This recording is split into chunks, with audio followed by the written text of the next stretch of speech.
Assalamualaikum warahmatullahi wabarakatuh. Selamat siang, salam sejahtera bagi kita semua. Selamat datang di webinar pengembangan partisipasi masyarakat. Yang terhormat Dr. Agung Wibowo, SPMSI, selaku Wakil Dekan 3 Fakultas Pertanian Universitas 11 Maret.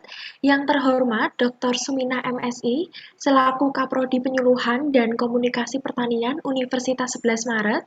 Yang terhormat Dr. Insinyur Suwarto MSI, selaku Kaleb Penyuluhan dan Komunikasi Pertanian Universitas 11 Maret, serta yang kami banggakan para peserta webinar pengembangan partisipasi masyarakat yang berbahagia. Puji syukur marilah kita panjatkan kepada Tuhan Yang Maha Esa, karena atas rahmat dan karunia-Nya kita dapat hadir dalam acara webinar ini. Sebelum memasuki acara, izinkan saya memperkenalkan diri. Nama saya Lutfiandini Wahyunindya selaku Master of Ceremony pada acara hari ini. Baiklah, selanjutnya berikut ini kami bacakan susunan acaranya. Yang pertama ada pembukaan, kemudian dilanjut sambutan. Yang ketiga pemaparan materi 1, pemaparan materi sesi yang kedua, dan dilanjut tanya jawab, dan yang terakhir ada penutup. Bapak, Ibu, dan rekan mahasiswa dari beberapa universitas sekalian, untuk membuka acara hari ini, marilah kita buka dengan berdoa bersama menurut agama dan kepercayaan masing-masing. Berdoa dimulai.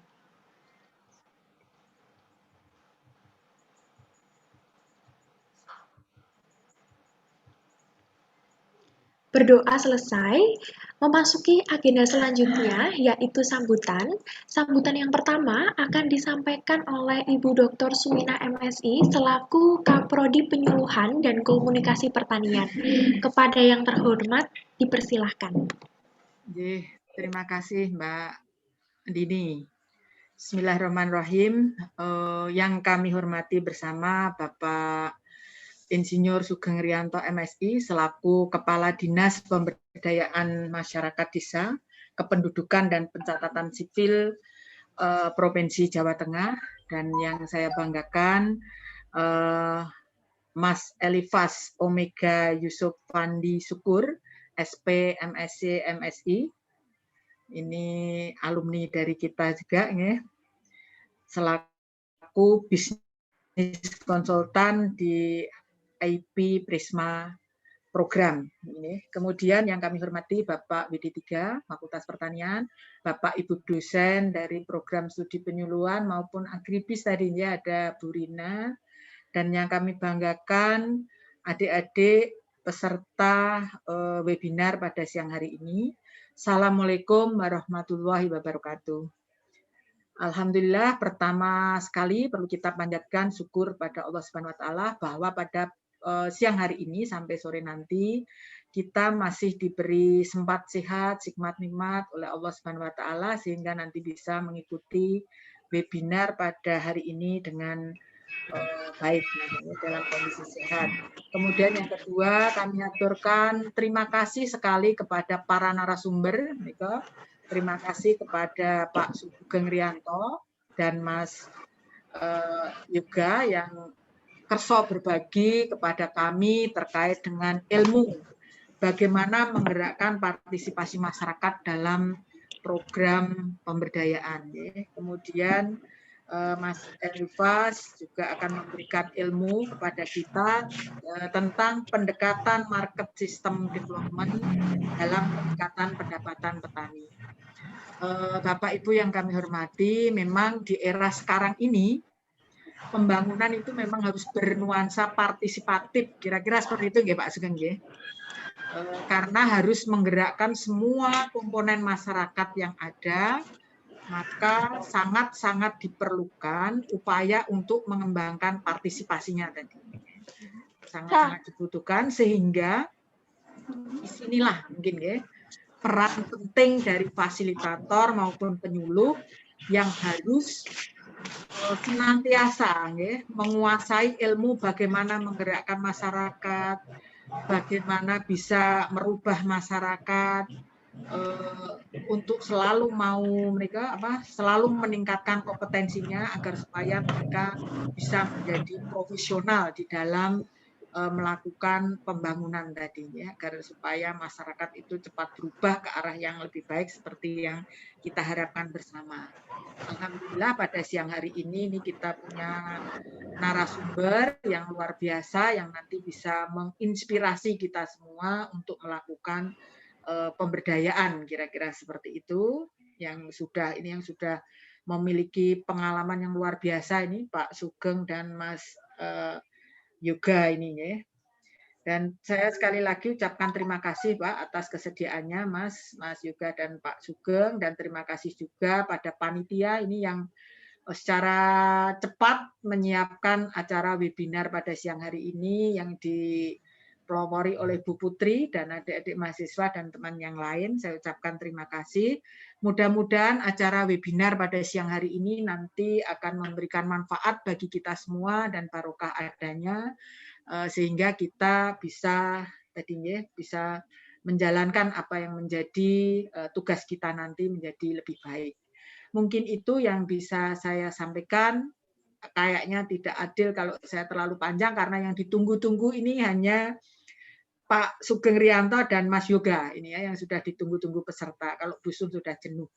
Mungkin seperti itu yang bisa saya sampaikan. Kurang lebihnya mohon maaf. Assalamualaikum warahmatullahi wabarakatuh. Jadi waktu saya kembalikan kepada MC. Monggo Mbak Dini. Terima kasih atas sambutannya. Selanjutnya, sambutan akan disampaikan oleh Bapak Dr. Agung Wibowo, SPMSI, selaku Wakil Dekan 3 Fakultas Pertanian Universitas 11 Maret. Kepada yang terhormat, dipersilahkan. Wabarakatuh. Yang terhormat Bapak Insinyur Sugeng Rianto MSc, Kepala Dinas Pemberdayaan dan Kependudukan Catatan Sipil Provinsi Jawa Tengah. Yang kita hormati bersama pembicara yang kedua, Bapak Olivias MSc. Yang terhormat Kepala Program Studi Penyuluhan dan Komunikasi Pertanian, Ibu Dr. Sumina, serta teman-teman Bapak Ibu dosen di lingkungan Fakultas Pertanian yang berbahagia. Tak lupa adik-adik mahasiswa yang selalu saya banggakan. Marilah senantiasa kita panjatkan puji syukur kehadirat Allah SWT atas nikmat yang diberikan kepada kita semua, sehingga pada siang hari ini alhamdulillah kita diberi kesempatan, diberi kesehatan untuk bertemu walaupun secara virtual. Hadir di tengah-tengah kita pembicara yang luar biasa. Beliau ini adalah alumni Fakultas Pertanian. Bapak Insinyur Sugeng Rianto ini adalah alumni angkatan 1980. Mungkin adik-adik mahasiswa ini belum lahir, Bapak. Kalau saya sudah lahir loh ini. Beliau S2 di Perancis. Karena beliau sebelumnya ini adalah menjabat sebagai Kepala Badan Penyuluhan di tingkat Jawa Tengah. Jadi kalau secara jabatan ini, beliau ini adalah jabatan eselon 1 gitu. Ya. Untuk jabatan birokrasi di Provinsi Jawa Tengah itu sudah hampir sama dengan sekda saya rasa. Jadi sudah mentok kalau di Jawa Tengah gitu ya. Jadi karirnya.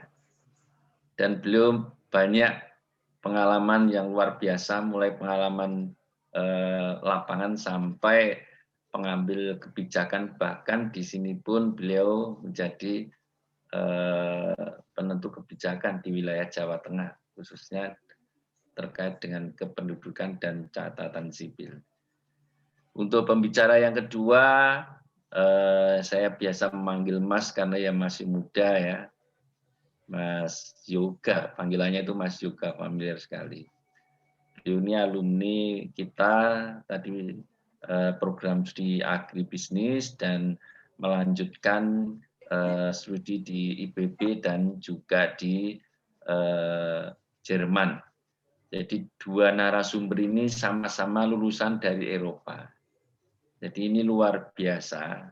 Kita memang senantiasa dalam rangka Merdeka Belajar Kampus Merdeka ini kita memang harus selalu sinergi dengan berbagai pihak.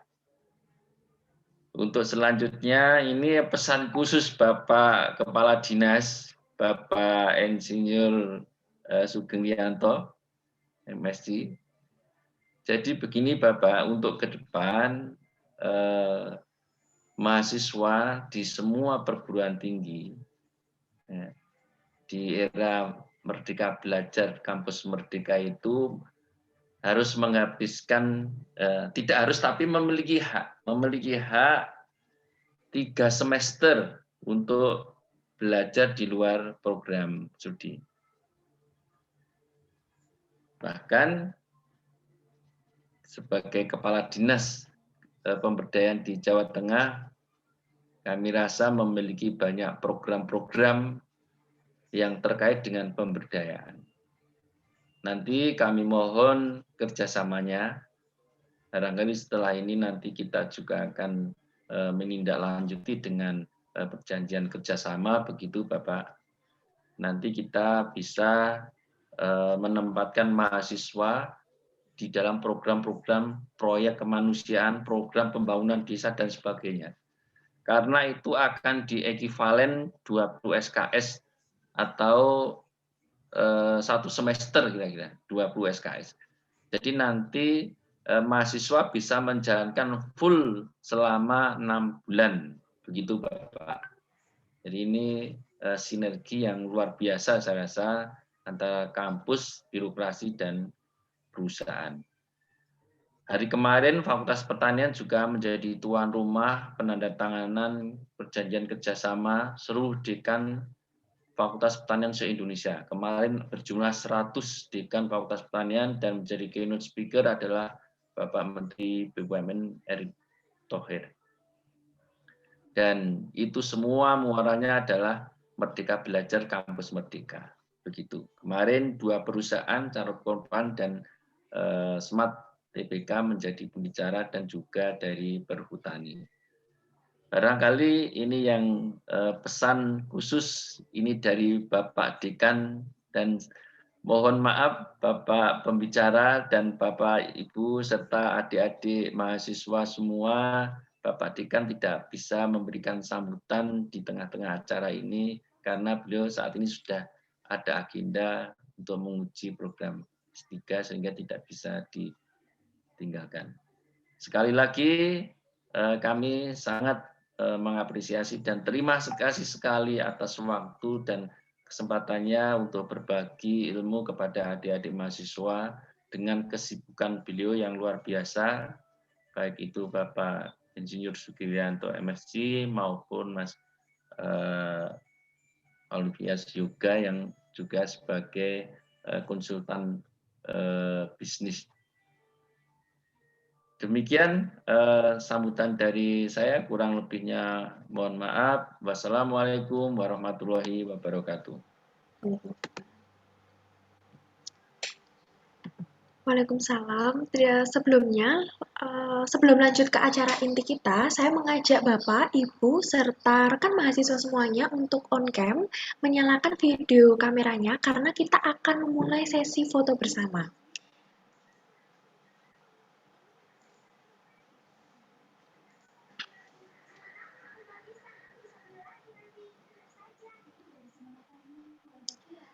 Di sini ada 7 slide, saya pandu dari slide yang pertama. Saya hitungi. 1, 2, 3, senyum manis.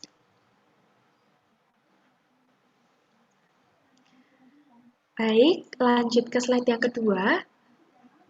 Saya hitungi. 1, 2, 3.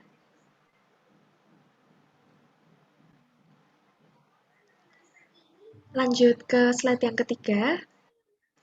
1, 2, 3. Lanjut ke slide yang keempat. 1, 2, 3. Lanjut ke slide yang kelima. 1, 2, 3. Lanjut ke slide yang keenam. 1, 2, 3. Dan yang terakhir, slide ketujuh. 1, 2, 3.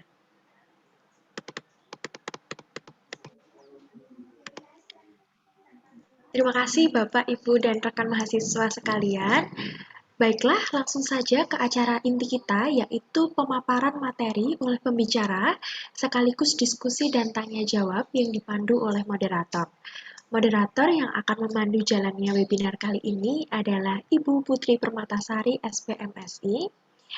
Akan saya bacakan CV-nya, riwayat pendidikan S1 Penyuluhan dan Komunikasi Pertanian UNS, S2 Penyuluhan Pembangunan UNS, dan sekarang jabat menjadi dosen di Laboratorium Penyuluhan Pertanian, Prodi PKP Fakultas Pertanian UNS. Kepada Ibu Putri Permatasari, SPMSI, dipersilahkan. Baik, terima kasih Mbak Anin. Selamat siang Bapak Ibu peserta webinar dengan tema pengembangan partisipasi masyarakat. Luar biasa sekali semangat dan antusias dari peserta webinar siang hari ini, walaupun dalam bulan Ramadan puasa, tapi tidak menghalangi acara kita untuk selalu belajar bersama, selalu menambah ilmu bersama. Bapak Ibu peserta webinar yang saya hormati, hari ini kita akan mendengarkan dua penyajian materi dari dua narasumber kita yang sangat luar biasa sekali. Yang pertama adalah dari Bapak Insinyur Sugeng Rianto, MSc. Beliau lahir di Sukoharjo, 9 Oktober 1961. Beliau merupakan lulusan dari program studi di Fakultas Pertanian UNS, lulusan tahun 1984, kemudian lanjutkan S2 di Montpellier, France di tahun 1996. Riwayat pekerjaan beliau sangatlah luar biasa. Beliau menjadi Kepala Bakorluh periode 2012 hingga 2016, kemudian menjabat sebagai Kepala Dinas Lingkungan Hidup dan Kehutanan di tahun 2017 hingga 2018, dan sekarang menjadi Kepala Dinas Pemberdayaan Masyarakat, Desa, Kependudukan, dan Pencatatan Sipil Provinsi Jawa Tengah. Apa kabar Bapak Sugeng Rianto?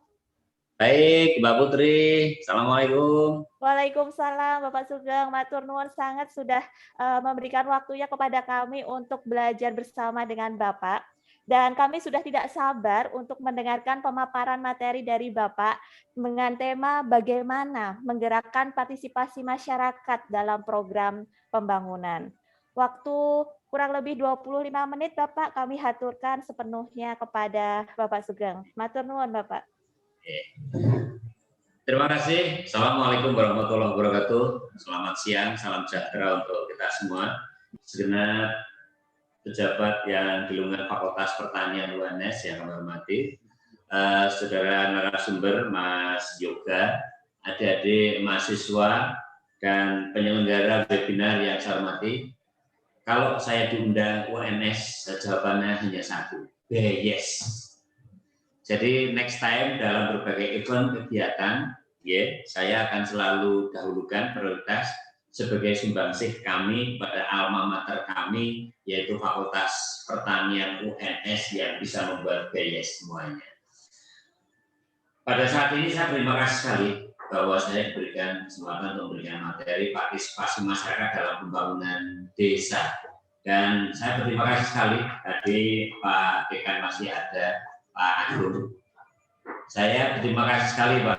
Saya rasanya tidak sabar untuk secepatnya kita duduk bersama untuk merealisir bahwa mahasiswa 3 semester belajar di luar prodi.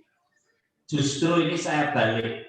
Saya menjadi Kepala Dispermada Dukcapil itu mengkampu 7.809 desa. 7809 desa.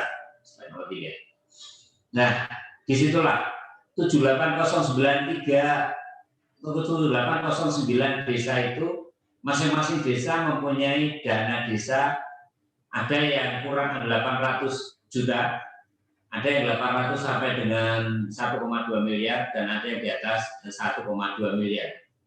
Ini setiap tahun dan itu memerlukan pendampingan. Per tahun memerlukan pendampingan. Peruntukan dana desa hanya 2, yaitu untuk pembangunan dan untuk pemberdayaan. Lah, kalau mahasiswa UNS mau ngambil porsi Fakultas Pertanian, bangunnya mesti bangun apa? Ingat, panjenengan semua dari mahasiswa mungkin juga berada di desa. Mesti dana desa gunting ngecor jalan, gawe taluk, ngecor jalan dari taluk. Karena apa?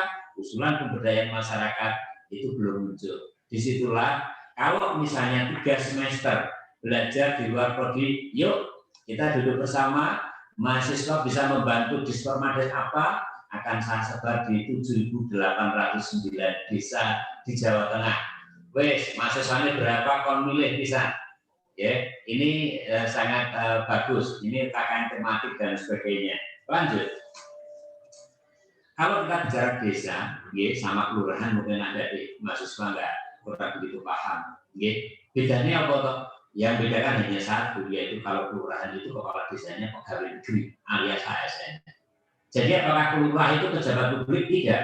Tapi kalau kades, kepala desa, itu pejabat publik. Karena apa? Mereka dipilih rakyat, yaitu yang memiliki batas wilayah dan berwenang untuk mengatur dan mengurus urusan pemerintahan. Kepentingan masyarakat setempat berdasar prakarsa masyarakat, baik asal-usul dan atau hak tradisional yang diakui dan dihormati dalam sistem pemerintahan Republik Indonesia. Beda dengan lurah. Kalau lurah itu melaksanakan tugas sesuai dengan ketentuan perundangan yang untuk membantu camat. Perlu digarisbawahi itu. Jadi mereka itu adalah ASN. Lanjut. Kita bicara karena tadi judulnya partisipasi masyarakat dalam pembangunan desa. Menurut saya ada 4 kata kunci. Kata kunci pertama adalah partisipasi. Kata kunci yang kedua adalah masyarakat. Kata kunci yang ketiga pembangunan.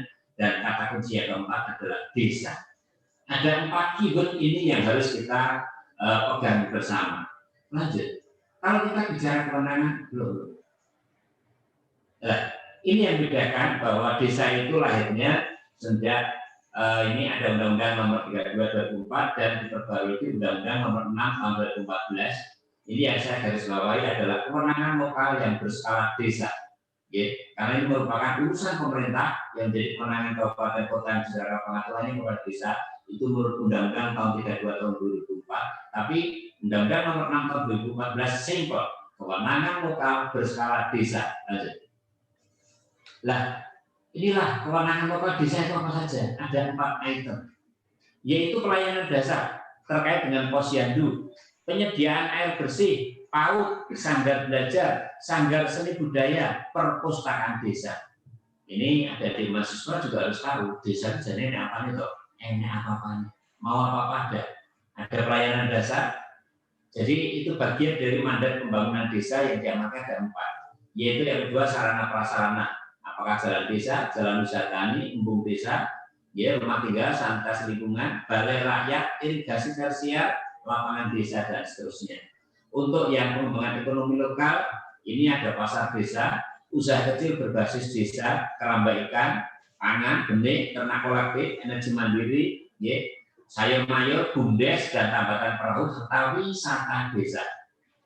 Untuk yang ada pembangunan di sumber daya alam dan lingkungan hidup, ini ada hutan dan kebun raya, hutan bakau, olahan sampah. Sehingga adik-adik mahasiswa manakala mau mengambil pembelajaran di luar prodinya, kalau panjenengan mahasiswa pertanian, 4 ini pilihan dewe.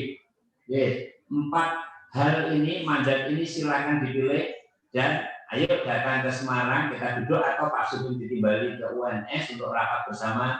Siap, lanjut. Bidang penanganan desa ini ada 4, yaitu penyelenggaraan pemerintahan desa, pelaksanaan pembangunan desa, pembinaan masyarakat desa, dan pemberdayaan masyarakat desa. 4 kata kunci ini tadi sesuai dengan yang ada di judul. Lanjut. Mbak Mas semua, pembangunan desa jadi gampang-gampangnya. Gampangnya adalah sebenarnya undang-undang desa tadi, 1 desa 1 perencanaan, 1 desa 1 sistem anggaran. Tadi saya sampaikan, dana desa itu hanya untuk 2, yaitu untuk pembangunan dan untuk pemberdayaan. Lah, semua pembangunan, semua pemberdayaan itu harus disusun masuk dalam visi-visi RPJMDes. Harus masuk dalam RKPDes, Rencana Kerja Pembangunan Tingkat Desa yang 4 tahunan, dan harus masuk di dalam APBDes. Mahasiswa-mahasiswa yang nantinya bertugas di desa untuk mendampingi itu, menggerakkan itu, bisa nggak usulan itu masuk dalam RKPDes agar ada pembiayanya? Itu sebuah tantangan bagi mahasiswa. Ilmunya duwe, prakteknya kudu terjun ning desa. Oke, ini lanjut. Ini mekanisme penyusunan pembangunan desa ini dalam program desa tilik-tilik. Ini tadi tiliknya itu tujuan mandat pembangunan ada 4 yang ada 5 yang sebelah kanan tadi. Oke. Ini untuk meningkatkan kualitas hidup manusia, meningkatkan kesejahteraan dan penanggulangan kemiskinan. 3 hal inilah yang menjadi dasar pembangunan desa.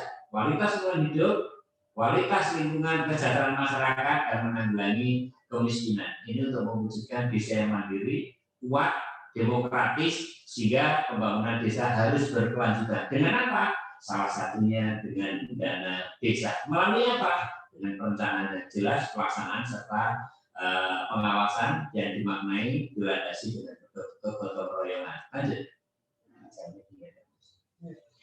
Nah, ini mekanisme di desa tilik-tilik tadi, ada persiapan, ada musdes. Lah, untuk adik-adik mahasiswa ini yang saya sampaikan, musdes itu menjadi kekuatan inti untuk masuk. Jadi dana desa itu untuk apa, itu harus dimusdeskan dulu. Siapa yang harus masuk musdes itu? Ya Pemdes, ya BPD itu ya DPR-nya desa, ya PKK, Posyandu, relawan, sukarelawan, para pendamping yang masing-masing bawa prioritas. Saya PKK, itu penting. Saya kamu nganggur itu yang penting. Saya mengawasi hasil itu yang penting. Dan sebagainya harus dimusdeskan. Baru setelahnya ditetapkan menjadi rencana RPJMDes dan RKPDes yang nanti menjadi dasar penetapan APBDes. APBDes itu ya yang 1 miliar per desa tadi, per tahun tadi, untuk apa? Yaitu tadi tilik seperti itu. Ini ada 7 item. Lanjut. Ini tahapan-tahapan tadi, ini harus harus masuk secara runtut, aturannya sudah seperti itu. Sehingga dana desa itu tidak duduk usul terus esok cair, harus diusulkan dan masuk dalam rencana kerja pembangunan tingkat desa dan harus masuk dalam APBDes dan ditetapkan. Lanjut. Nah, ini tahapannya ada musyawarah dusun, ya, ada musdes, ada perencanaan, dan ada musrenbangdes. Musdes itu beda dengan musdes perencanaan, beda dengan musrenbangdes. Tahapannya tilik-tiliknya seperti itu. Nanti materinya bisa saya sampaikan kepada panitia. Lanjut. Oke. Nah, pada intinya penyusunannya pada bulan Juli, nanti Desember itu ditetapkan menjadi APBDes. Nah, sekarang itu dana desa, para kepala desa itu pusing. Karena apa? Yang 1 miliar mayoritas untuk BLPDD dan desa aman COVID harus ada dialokasikan dulu. Sehingga kalau panjenengan bapaknya ini mungkin mahasiswa di ini bapaknya atau sebelumnya ada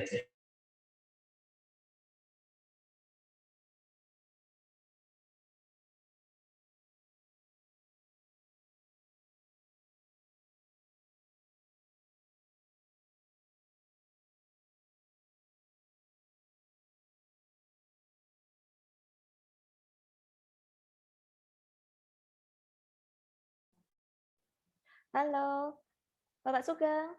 Kok berhenti ya Mbak, Bu? Halo Bapak Sugeng. Mungkin baru Sinyalnya terkendala mungkin. sinyal. Iya, sinyalnya.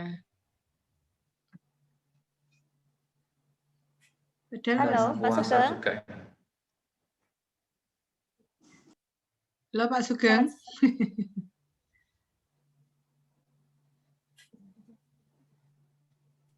Baik Pak Ibu, baiklah. Sepertinya terkendala teknis dari jaringan internet Bapak Sugeng. Kami akan tetap menunggu kurang lebih 3 menit untuk menunggu Pak Sugeng bisa join kembali. sambil menunggu Pak Sugeng untuk bisa hadir kembali di webinar kita kali ini, alhamdulillah sekali hari ini kita partisipan dari webinar sudah mencapai 189 peserta. Terima kasih atas kerawuhan dari Bu Rina dari Prodi Agribisnis, ada Pak Sabja, ada Pak Gi, dan juga ada Pak Eksa. Sudah masuk lagi. Oh, sudah masuk. Oh, Jeh. Monggo Pak Sugeng. Ibu lanjut. Maaf, kamu udah Pak Sugeng? Masih unmute. Jadi pemberdayaan masyarakat penting karena masih adanya ketidakberdayaan masyarakat dan masih adanya isu kemiskinan dan banyaknya program yang tidak berkelanjutan dan menimbulkan ketergantungan masyarakat. Jadi kepala desa kalau tidak didampingi itu pasti sakit dewi. Ini mungkin menurut saya ini anak-anaknya yang jadi mahasiswa di situ, mungkin bapaknya jadi kepala desa. Waduh, Bali ini belum cocok jalan raya, kok berdayaannya di mana? Sehingga di situ isu kemiskinan masih harus diangkat dan masih adanya ketidakberdayaan dapat disebabkan oleh kondisi struktur masyarakat yang abai.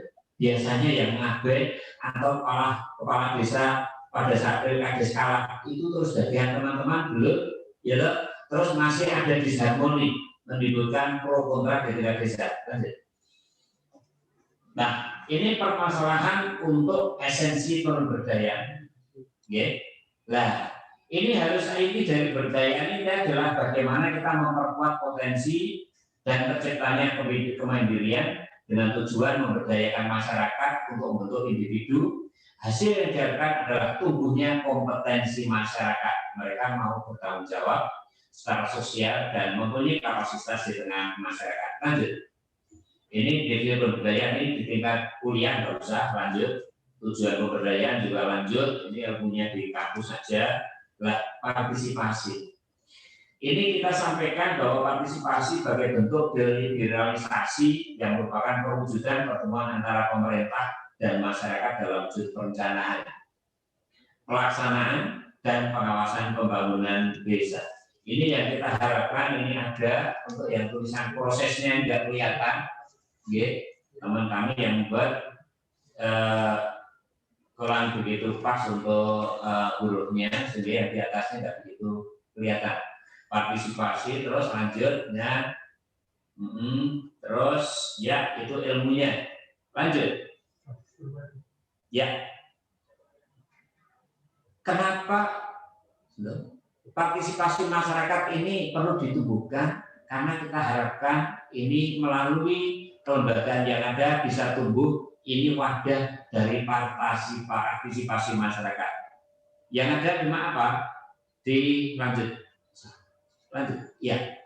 Mereka bisa berperan sebagai badan pemusyawaratan desa. Ini lembaga-lembaga desa, ada lembaga pemasyarakatan desa, ada lembaga adat, ada kerjasama antar desa, dan ada badan usaha milik desa. Ingat, badan usaha milik desa ini banyak di setiap desa yang kita harapkan ada. Negara kita negara agraris, tapi tidak pernah hasil tani itu bisa dibeli oleh BUMDes tempat. Padahal untuk BUMDes, di setiap BUMDes kami dari provinsi setiap tahun kami support dengan penyertaan modal, penguatan modal 20 juta per BUMDes. Ada 72 miliar yang kita alokasikan untuk penguatan modal BUMDes ini agar bergerak. Lanjut. Untuk lembaga masyarakat desa, ini ada RT, RW, PKK, Posyandu, Karang Taruna, lembaga pemberdayaan masyarakat dan lainnya. Ini yang menjadi wadah di mana para mahasiswa nanti mau memerankan diri untuk mendorong. Mereka mau di peran apa untuk lembaga kemasyarakatan desa itu? Mau di sisi mana yang mau diambil? Yang jelas tidak bisa semuanya karena kompleksitas yang dihadapi di tingkat desa. Lanjut.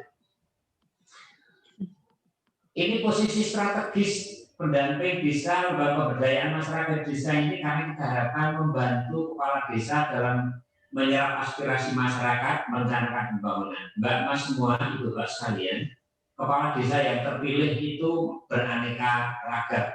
Ada yang lulusannya SMP, ada lulusannya SMA, ada yang lulusannya S1, S2. Mereka setelah terpilih jadi kepala desa hanya dipusingkan bagaimana danaku di Pilkades ini pulih. Ini Pak Agung, ini Mbak Putri, itu yang menjadi wacana mereka benarnya sehingga tidak bisa mikir desa itu ditapak nih, bingung dia pasti nanti piye yo dana politik saya itu bisa kembali. Oh iya kan desa. Disitulah perlu pengawasan, perlu pendampingan, perlu mahasiswa terjun ke lapangan ikut mendampingi. Lanjut. Ya. Lanjut.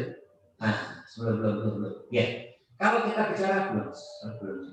Ya, kalau kita bicara pendapatan atau Mendagri nomor 20 2018, desa sumber-sumber pendapatan itu banyak sekali. Ya. Dana desa itu baru satu-satunya. Ya. Ada ADD, ada bantuan keuangan dari provinsi, karena kami setiap desa itu setiap ada proposal itu bernilai 200 juta, itu bagian keuangan dari bantuan keuangan provinsi yang juga itu lewat Dispermades. Jadi saya itu ya saat ini mendampingi untuk DD ada 8,2 triliun sama APBD provinsi bantuan keuangan itu cuma 1,8 triliun. Sidik semuanya itu semuanya ke desa, orang sedikit semuanya ke desa, sehingga perlu adanya pendampingan. Terus lanjut. Ya, itu kalau kita pengertian dana desa itu APBN, ya, ditransfer melalui APBD kabupaten. Tadi saya katakan sumber-sumber dana di desa banyak, bukan hanya dari APBN tapi juga APBD kabupaten, APBD provinsi, ini juga ada. Lanjut. Prioritas penggunaan dana desa ini juga peruntukannya sesuai dengan perintah dari Kemendes. Ini ada pemulihan ekonomi nasional sesuai dengan kewenangan desa. Sekali lagi kewenangan desa, sehingga kepala desa nggak tahu itu dalam kalau pusat dia nggak pernah tahu itu kewenangan sopo, apakah kewenangan pusat, apakah kewenangan provinsi, kewenangan kabupaten, atau kewenangan desa. Kalau bukan kewenangannya, tapi kepala desa itu memaksa diri untuk bangun, bersiaplah untuk berurusan dengan aparat penegak hukum. Lanjut.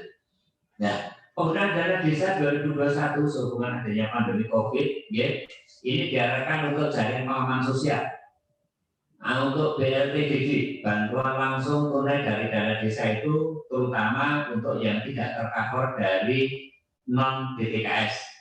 Yang tidak tercover di DTKS, yang non-DTKS itu dari dana desa. Apakah ini nanti untuk sarana prasarana energi, untuk sarana prasarana komunikasi, prasarana wisata maupun kegiatan stunting dan pembangunan desa. Lanjut. Nah, ini dana desa dari tahun ke tahun, menurut saya ini nggak perlu, yang jelas 2021 itu 8,2 triliun untuk dana desa. Lanjut. Ya. Ini peruntukannya SDGs ini baru didata untuk saat ini perintah dari Kementerian Desa, tenaga pendamping desa ini sedang sibuk untuk mendata SDGs tingkat desa ini. Lanjut. Belum tadi. Ya. Nah, ini tipe desa sesuai dengan SDGs desa tanpa kemiskinan, kelaparan, desa ekonomi tumbuh merata, desa pariwisata, dan desa berkelimbangan. 4 tipe ini yang barangkali bisa ditiru, bisa diambil oleh Fakultas Pertanian UNS, mahasiswanya kok jiko sindi. Nah, jiko kabeh bener. Jiko siji orang muda. Makanya perlu duduk bersama rapat. Rapat itu ya rapat cetok, ojo sing rapat cetok, karena banyak rapat itu rapat cetok. Oke, yang rapat itu terus rapat cetok. Kita kalau rapat sing cetok baik, ning rapat cetok. Lanjut. Ya. Ini masyarakat desa sebagai subjek pembangunan ini harus digarisbawahi. Selama ini masyarakat itu abai. Sementara ada dana desa yang 1 miliar per tahun. Mereka harus dilibatkan. Apa yang harus dilakukan? Mulai dari perencanaan mereka mau atau enggak. Pada saat musyawarah dusun mereka datang atau enggak. Musren Bangdes datang atau tidak. Musyawarah desa datang atau tidak. Untuk mengajukan di dalam rencana kerja pembangunan desa dalam RKPDes. Masih juga nanti harus mengawal masuk dalam APBDes agar nanti bisa dieksekusi alias bisa dilaksanakan. Inilah bentuk pertanggungan jawaban dari masyarakat sebagai objek subjek pembangunan. Masyarakat harus masuk di situ, bukan hanya tokohnya masyarakat, bukan, tapi seluruh komponen masyarakat, dan ini memerlukan pendampingan. Siapa dia? Ya kaum intelektual, kaum milenial. Siapa dia? Mahasiswa. Siapa dia? Mahasiswa UNS yang tercinta. karena saya dari situ. Lanjut. Ya, kalau kita bicara implementasi partisipasi masyarakat desa di Jawa Tengah, ini kita bisa lanjut ya. Lah, dominasi masih laki-laki, yaitu 81%. Sementara dari berbagai kementerian ini sudah menghendaki untuk peran perempuan itu 30%. Ternyata pada saat Musdes perempuan yang hadir tidak lebih dari 19%. Di dalam Permendagri juga menyebutkan mestinya minimal 30% dominasi itu, sehingga kita sangat mengharapkan ini masih perlu peran dari perguruan tinggi, bidik yang mana yang mau diambil, karena mahasiswa kita juga banyak, yaitu juga ada yang perempuan, sehingga yuk untuk partisipasi masyarakat ini kita gerakkan untuk mengikuti Musdes. Kaum perempuan hadirlah pada saat Musdes untuk ikut menentukan dana desa itu untuk apa. Mbak Mas semuanya, ini bagian dari yang terakhir. Nah, ini untuk yang tokoh masyarakat dominasinya masih seperti itu dalam penyusunan RPJMDes, dana desa maupun dana-dana yang masuk di desa itu siapa yang diajak untuk bicara? Selama ini persentase yang ada di kami seperti itu. Tokoh masyarakat masih mendominasi yaitu 18%. Dan pihak BPD itu 9%. Pemerintah desa lah makanya masih dominan 17%. Masih diperlukan peran serta dari masyarakat agar peran pemerintah desa itu tidak lagi 17%. Harus meningkat, karena apa? Disitulah sesuai judul, yaitu para masyarakat harus berpartisipasi dalam pembangunan masyarakat desa. Mbak Mas semua, utamanya mumpung ketemu dengan para dosen dan juga para peserta struktural Fakultas Pertanian UNS, sungguh saya sangat bangga, sangat gembira tadi untuk nanti ajakan Pak Agung, salam hormat saya untuk Pak Samanuti, Pak Dekan, bahwa nanti ternyata untuk ke depan mahasiswa harus ada 3 semester belajar di luar prodi. Dinas Pemberdayaan Masyarakat Desa Provinsi Jawa Tengah siap untuk mengampu ini. Kebetulan saya juga pernah jadi kepala dinas LHK, mau bicara apa, di posisi mana, ada 15 UPT. Apakah karena saya mendengar sekarang Fakultas Pertanian membuka prodi kehutanan, ya. Ini barangkali ini juga satu bagian. Yuk kita garap juga mangrove kita garap juga kehutanan kita. Dan kebetulan kami juga kalau di luar prodi, saya membawai dinas yang mengampu 2, Dinas Pemberdayaan Masyarakat, Kependudukan dan Pencatatan Sipil, Dispermades Dukcapil. Jadi urusan KTP, urusan pindah data, urusan akte kelahiran itu juga masuk cakupan kami meskipun eksekutornya ada di kabupaten kota. Sehingga kalau mahasiswa ingin mengambil perannya di luar prodi di dalam administrasi kependudukan, hubungi Sugeng Rianto. Yuk kita rapat, saya siap untuk itu, mahasiswa iso bantu apa. Dan juga ada gelandangan, pengemis, difabel, orang terlantar yang tidak pernah punya KTP, ayo mahasiswa mau saya ajak untuk geret mereka, gendong mereka, agar mereka sebagai warga negara juga mempunyai hak, yaitu apa? Identitas yang jelas berupa KTP. Demikian yang perlu kami sampaikan. Saya merasa bangga dilibatkan, diajak membangun, dan juga masih satu tawaran. Nek mahasiswa mau KKN orang di bibit, ya toh, silahkan hubungi Pemprov Jateng, tak goleki, ya, tak goleki. Saya dulu setiap kali ada event Dies Natalis, saya pasti nandur sesuatu, nanam kebersihan, nanam tanaman dengan gubernur kami. Ada sudah 2 kali Pak Ganjar Pranowo kita ajak ke Fakultas Pertanian. Mungkin waktu itu Pak Agung juga sudah ada untuk ikut warna kontribusi bahwa mahasiswa pertanian yang namanya Sugeng Rianto masih cinta sama katanya. Terima kasih. Assalamualaikum warahmatullahi wabarakatuh. Waalaikumsalam warahmatullahi wabarakatuh. Luar biasa sekali Pak Sugeng. Kami juga sangat merasa bangga dengan adanya Pak Sugeng sebagai alumni dari Fakultas Pertanian UNS. Tadi dipaparkan oleh Pak Sugeng bagaimanakah kita sebagai seorang dari mahasiswa itu untuk bisa bagaimanakah menggerakkan, bisa untuk berpartisipasi dalam upaya pemberdayaan masyarakat desa. Di mana bahwa partisipasi itu memang leres ya Pak Nggih, memang dibutuhkan memang dari, oleh, dan memang untuk masyarakat. Bagaimanakah caranya kita supaya menggerakkan masyarakat itu untuk sadar, untuk bekerja bersama dengan pemerintah daerah setempat untuk bersama-sama membangun daerahnya. Demikian Pak Sugeng, matur nuwun. Bapak Ibu peserta webinar, kami akan membuka forum diskusi nanti di akhir sesi.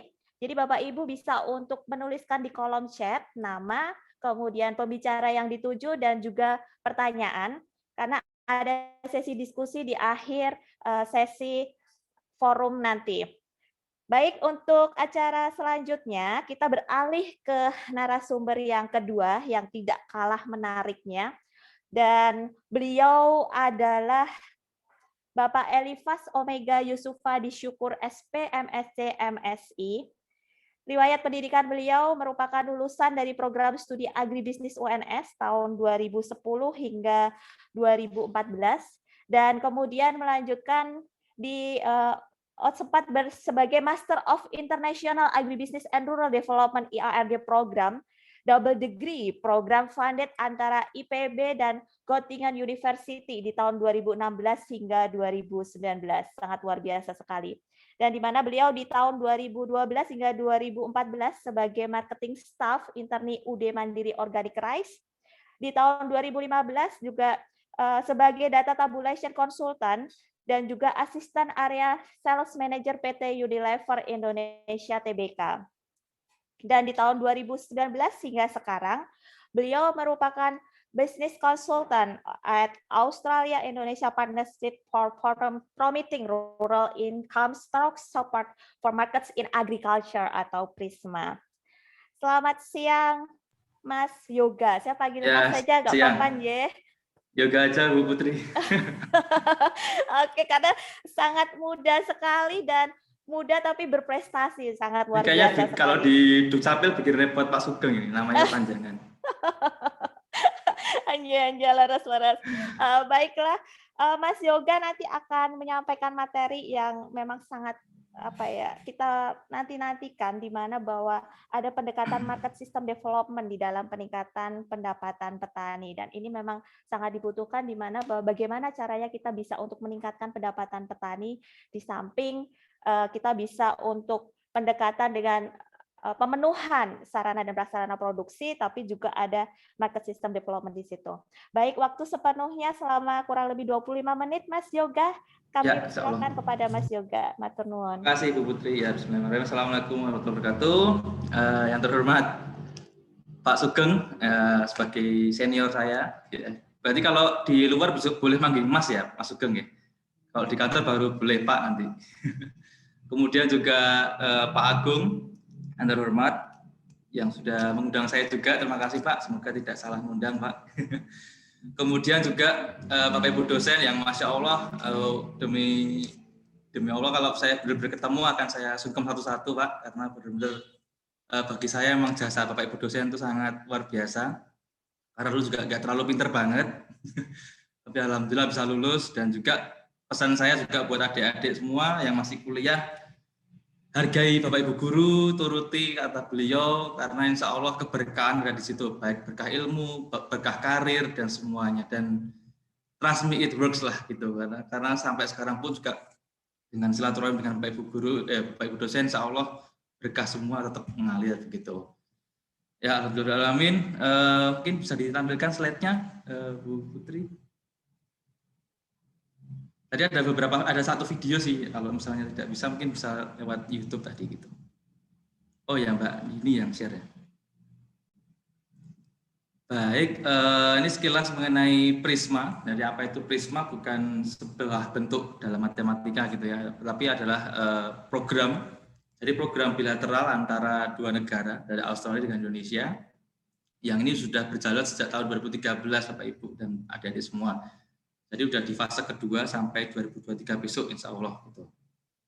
Nah, ada beberapa perspektif yang berkaitan erat dengan partisipasi masyarakat, dan harapannya ini sebagai referensi baru, ada tambahan referensi benchmarking buat teman-teman semua yang masih kuliah dan Bapak Ibu guru juga, bahwa ada salah satu program yang berkaitan erat dengan petani tapi melibatkan sektor swasta begitu. Jadi ada pihak ketiga yang selama ini berperan dan terlibat dalam pasar, tapi mungkin masih belum optimal dalam pelaksanaannya, sehingga dengan adanya program Prisma ini lebih optimal lagi, sehingga nanti tujuannya di akhir fase ini, di akhir program ini, yaitu 2023 besok Desember, ada 1 juta petani yang meningkat pendapatannya sejumlah minimal 30%. Jadi sebelum menggunakan atau sebelum ada program antara Prisma dengan partner, dengan mitra kami, kemudian setelah dengan Prisma dengan program dengan mitra kami, ada pendapatan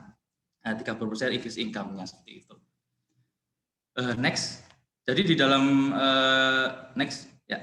Jadi tentang Prisma itu sendiri, jadi bekerja sama dengan partner, dan juga ini sudah fase kedua dan ada di 6 provinsi, Bapak Ibu sekalian. Jadi ada di Jawa Timur, kemudian NTT/NTB, Papua Barat, dan yang terbaru ada Jawa Tengah seperti itu. Dan targetnya 1 juta petani, dan memang targetnya untuk berfokus pada peningkatan daya saing di pelaku pasar seperti itu.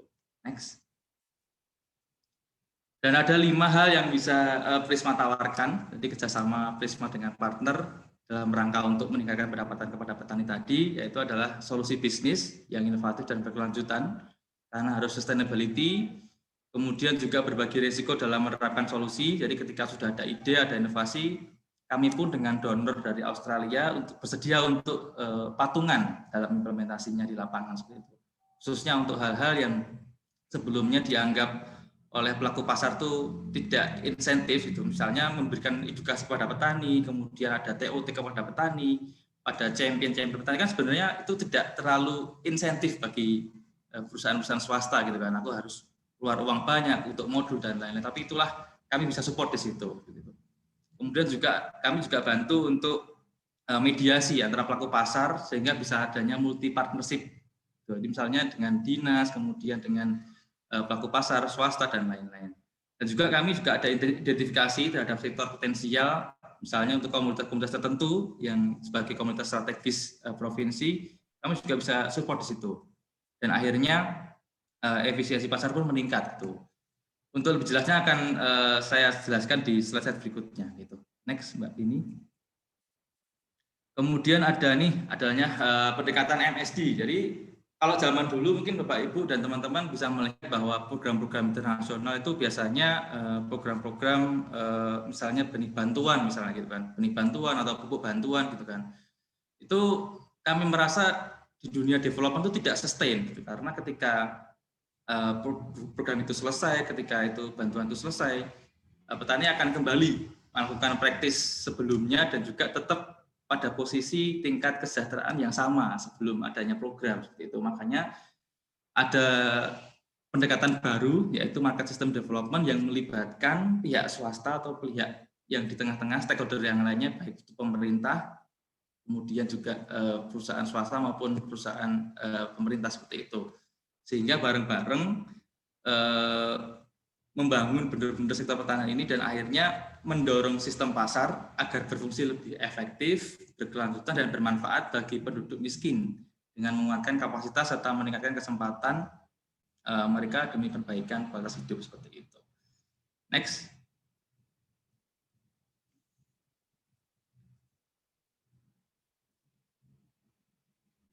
Nah, ini ada videonya, mungkin Mbak Dini udah ada videonya. Bisa keluar dulu mungkin ya di YouTube biar lebih jelas dalam menjelaskan bagaimana sih cara kerjanya seperti itu.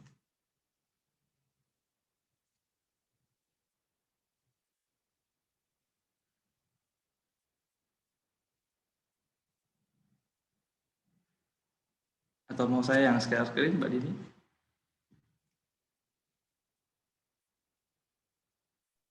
Masih proses, Mas juga.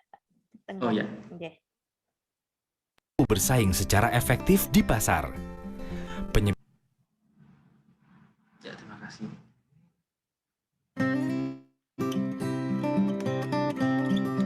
petani kecil berperan sangat besar dalam produksi pangan dunia. Namun, banyak petani seperti ini yang tidak mampu bersaing secara efektif di pasar. Penyebabnya, para petani tidak memiliki akses yang layak ke layanan atau informasi yang mereka butuhkan untuk memenuhi permintaan pasar. Di Indonesia, Australian Aid melalui program bernama Prisma menginisiasi sebuah pendekatan inovatif dalam penanggulangan kemiskinan. Pendekatan ini disebut Making Markets Work for the Poor atau M4P. M4P mencari penyebab dasar yang menyebabkan sistem pasar tidak memberikan keuntungan bagi para petani. M4P mencari solusi untuk masalah ini dengan mengembangkan model bisnis baru bersama pihak swasta serta pemangku kepentingan lain yang ada dalam sistem pasar. Dengan cara ini, petani mendapat akses yang lebih baik terhadap sarana produksi pertaniannya dan akses yang lebih baik dalam pemasaran hasil produksinya. Contohnya, pasar buah mangga. Saat puncak musim mangga, pasar kebanjiran pasokan dan petani mendapat harga yang sangat rendah untuk produksi mereka. Ada teknologi yang memungkinkan pohon mangga berbunga dan berbuah di luar musimnya ketika harga sedang tinggi. Di Indonesia, ada sebuah perusahaan yang memproduksi dua macam produk. Jika dikombinasikan, dapat memancing pohon mangga agar berbunga lebih awal. Perusahaan ini sepakat bekerja sama dengan para pengepul buah mangga untuk memperkenalkan teknologi baru ini kepada petani dan meyakinkan mereka akan manfaatnya. Mereka melakukannya dengan menggunakan demo plot. Semua yang terlibat dalam pendekatan ini memiliki insentif. Perusahaan mendapat pasar baru untuk menjual produknya. Pengepul dapat menjual mangga kepada pedagang dan pengecer di awal musim dengan harga lebih tinggi. Sehingga pengepul dapat menawarkan harga yang lebih tinggi kepada petani atas hasil panennya. Dan konsumen dapat menikmati mangga lokal kesukaan mereka untuk waktu yang lebih lama. Setelah dipromosikan, teknologi ini akan menjangkau semakin banyak petani. Dengan melihat contoh ini, bisnis lain akan mulai menyediakan layanan serupa dan pada akhirnya makin banyak petani yang akan mendapat manfaat berupa peningkatan pendapatan. Inilah M4P. M4P menyoroti permasalahan yang menyebabkan sistem pasar tidak memberikan keuntungan buat petani kecil. Pendekatan ini merancang cara-cara baru dalam berbisnis guna mengatasi masalahnya. Pendekatan ini bekerja sama dengan pelaku pasar untuk mewujudkannya dan menstimulasi pihak lain agar mau mereplikasi model ini. Dengan cara ini, M4P menciptakan perubahan yang bertahan lama di sistem pasar yang mendatangkan manfaat bagi petani kecil. M4P, Making Markets Work for the Poor.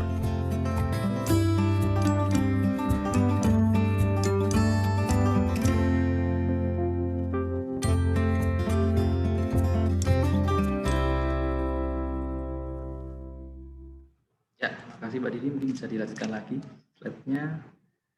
Itu tadi sekilas mengenai M4P atau MSD begitu. Next.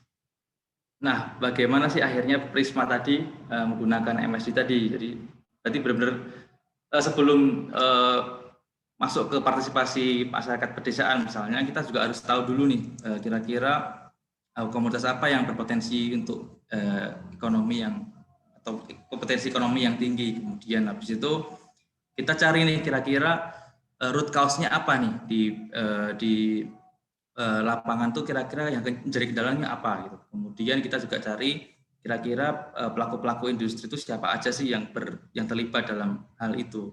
Kemudian adanya langkah kedua, kita mencari kira-kira mitra mana yang berkaitan dengan petani, kemudian bagaimana yang selama ini petani itu mendapatkan servis edukasi, kemudian servis produk dari mana saja, kemudian gitu. Kemudian dari situ kita juga langkah ketiga adalah kolaborasi, sehingga ada akses terhadap input, kemudian juga yang dulunya petani belum tahu GAP misalnya jadi tahu GAP, kemudian dulu kalau dari konteks kami, tim kami adalah crop protection, yaitu kayak hama penyakit tanaman. Jadi dulunya masih label hijau, enggak kebanyakan yang pestisida di lapangan tuh belum yang label hijau, yang belum yang label biru, masih label-label yang berbahaya, kemudian akhirnya jadi tahu dan sebagainya seperti itu. Next. Dan ini pencapaian kami di Prisma itu sendiri. Jadi ada targetnya 1 juta petani dan kami sudah menjangkau 1 juta lebih rumah tangga pertanian. Dan akhirnya peningkatan, jadi peningkatan di pendapatan petani, jadi rata-rata 5,42 juta rumah tangga per rumah tangga. Next. Dan kami adalah program, jadi kami juga bukan perusahaan swasta, kami juga bukan perusahaan pertanian, kami juga bukan NGO, kami juga bukan CSR, kami juga bukan distributor, lembaga pemerintah, dan lain-lain. Karena kami program bilateral. Next. Dan ini contoh real di Madura, Pak Sugeng dan Bapak Ibu sekalian dan teman-teman. Jadi dulu di Madura termasuk banyak yang masih miskin, padahal potensi jagungnya cukup besar, gitu kan. Makanya kami analisis, ternyata memang masih banyak petani jagung di Madura itu yang masih menggunakan benih lokal, yang belum mempunyai produktivitas yang tinggi, dan juga masih rentan terhadap penyakit dan lain sebagainya seperti itu. Kemudian kami menggandeng saat itu adalah DuPont yang sekarang sudah di Corteva. Kami tidak masuk ke sana, gitu kan. Tapi kan untuk awal-awal pasti ada reluctant ya, ada keengganan untuk masuk ke suatu daerah baru, apalagi Madura ya, yang belum tergarap. Bukan. Akhirnya kami memberikan support, yaitu adanya market research, kemudian adanya strategi marketing, bagaimana penetrasinya, kemudian bagaimana canvassing-nya, kemudian belum banyak yang tahu mengenai apa itu hibrida, makanya kami ada training, baik itu training yang dari pedagangnya, retailernya, kemudian dari sesama petani dan lain-lain. Kemudian kami juga menggandeng Bupati Sumeneb pada saat itu, akhirnya juga tahun berikutnya masuk ke dalam anggaran daerah untuk pengadaan benih jagung hibrida ini karena juga bersama dengan Prisma juga, dan akhirnya kami pun berani untuk investasi untuk pos-pos tadi yang menurut para mitra masih beresiko, gitu. Apakah benar-benar bisa meraih petani atau enggak, dan hal-hal yang lain yang bisa kami support dari capacity building dan lain-lain sebagainya. Dan juga akhirnya harapan yang diharapkan Prisma dengan partner dan petani, yaitu adalah meningkatnya market share. Jadi karena satu hal yang penting juga dipahami dalam pasar ini, masing-masing pelaku pasar itu juga harus kita penuhi insentif-insentif mereka seperti itu. Karena masing-masing orang, masing-masing individu pasti mencari insentif nih, kira-kira menguntungkan aku apa enggak seperti itu kan. Nah, karena kita tahu insentifnya, makanya untuk mitra insentifnya adalah peningkatan pasar baru atau market share seperti itu, dan keuntungan pastinya. Kemudian untuk mitra juga adanya bisnis yang berkelanjutan, yang hubungan antara petani dengan mitra itu tetap terus-menerus, yang dulu jualan benih, kemudian dengan Prisma tetap jualan benih, dan akhirnya setelah Prisma selesai pun tetap jualan benih dengan petani, dengan dikenal baik dengan petani seperti itu. Dan di sisi petani pun, petani juga semakin meningkat GAP-nya, kemudian bisa mendapatkan produk yang berkualitas dan sebagainya. Next. Nah, ini beberapa mitra Prisma selama 2 fase ini, ada yang dari dinas, kemudian dari swasta, baik itu produsen benih dan lain sebagainya. Next. Dan ini area kerja kami, jadi per Juli ada beberapa dengan komoditasnya, dari sektor-sektornya di bawah ini. Jagung, padi, irigasi, dan lain sebagainya. Mungkin juga nanti ketika tadi mungkin berkaitan dengan Pak Sugeng juga di Jawa Tengah, misalnya kira-kira bisa nih Pak ke depan bisa sowan, misalnya kira-kira mana yang bisa dikolaborasikan untuk ke depan. Next. Nah, ini sih bagaimana sih Prisma membantu mitra itu kan, khususnya selama pandemi ini yang cukup memukul para pelaku industri dan tani khususnya gitu kan. Next.